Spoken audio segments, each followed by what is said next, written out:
Hey, it's Yolanda Cox-Bey with Parks Real Estate, the Moving You Home team, and I am here with Julian Lindsay with the Pillar to Post Home Inspection team. And remember, this is episode 2 of my Summer Car Ride series where we're talking about real estate. So in today's episode, we're going to talk about how you should not skip the home inspection. Don't skip it. Do not skip it, right? All right, so y'all remember during COVID, after the pandemic, that the market here in Nashville was very hot. We had a lot of multiple offers, interest rates were down, so people were paying overpriced, but at the same time, they were waiving their home inspection. And so either they were waiving it or they were doing the pass-fail inspection, which gave the buyer the right to inspect it, but that's not necessarily asked the seller to pay anything because they wanted their offer to be favorable, right? You see a lot of that? Not lately, but okay. Well, let's during talk. COVID, I did. Okay, so and when we write an offer, me as your realtor, I'm going to make sure that I'm protecting my client, which is the buyer, and we're going to make it contingent upon financing, appraisal, and especially the home inspection. Because why would you buy just like buying a used car, right? You wouldn't buy a used car without checking it out and checking the history. So same with your home inspection. So, Julian, tell me, what are some of the risks for skipping a home inspection?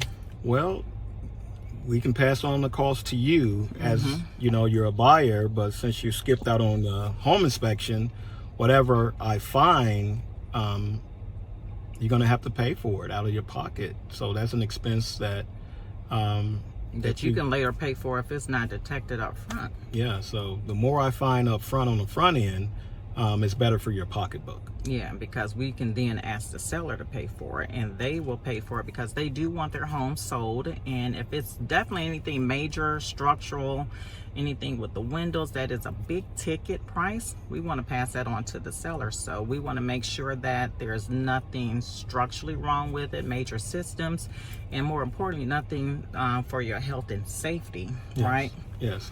Because what can come up? Mold on the wall, moisture, those type of things can lead to long-term health problems. So we want to check your radon gas levels in your home. Also, if you begin to smell, your water begin to smell funny, you may want some water samples pulled.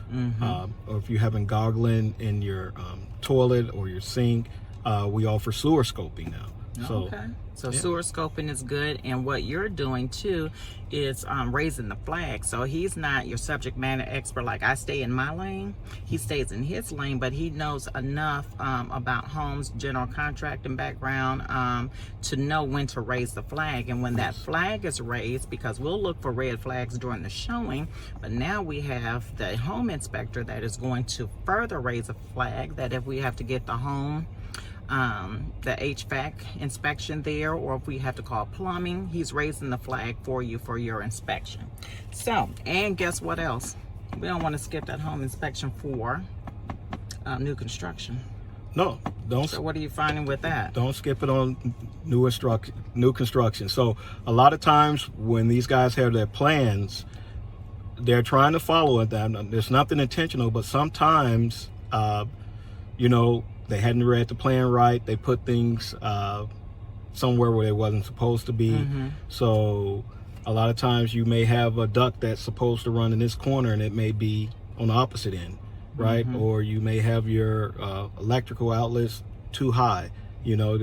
So things like that when you're doing new construction, it's good to get a pre-drywall inspection, get a home inspector over there just to get a second set of eyes on it. Yep, absolutely. So we do want an independent inspection as well, because again, I'm here to protect the buyer, and with new construction, it's all about the seller and true enough, trying to hurry up and meet their deadlines. But even though they do have to make codes or pass their code testing and all of that, but we still want a second set of eyes.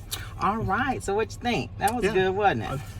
All right, so favorite things, Mr. Julian. What's your favorite thing about living here in Nashville? Living here in Nashville, I definitely have to say the food. Yeah. What you like? Hot chicken. Yeah, You that was do? new to me. Yeah, that was Okay. new to me. So. So what you if you were at Hattie B's or Princess Hot Chicken, who is the discoverer? Hattie B's. Hattie B's. Hattie B's. All right, but Yeah. we do like Princess. But we like Prince. Yeah, I like Hattie B's. Shut the clock up or damn hot? Shut the clock up. Okay. Yeah. What's the craziest thing that you have discovered or found in the house or during your inspection? Ooh. Oh. I'll tell you some that I've been finding lately is there have not been any boots on the pipe venting. So the roofers have come and no boots. No boots, and that's the collar thing around the pipe? Yeah, so water is getting in the house. So you don't want water inside your home. No, we don't. But nothing funny like somebody left something in the closet. No beer bottles. No. I've come across a lot of things in closets. Okay, so he ain't telling y'all. Yeah. So part of being a realtor, I guess, some confidentiality. So, all right, so thank you for joining my Summer Car Ride Series, Episode 2. I'm Yolanda Cox-Bey with Parks Real Estate, Moving You Home Team, and this is Julian Lindsay with Pillar to Post Home Inspection. So thank you so much for joining me. You're welcome. Have a good day, everyone. And remember, do not skip your home inspection. Don't do it. Bye-bye. Peace. Bye.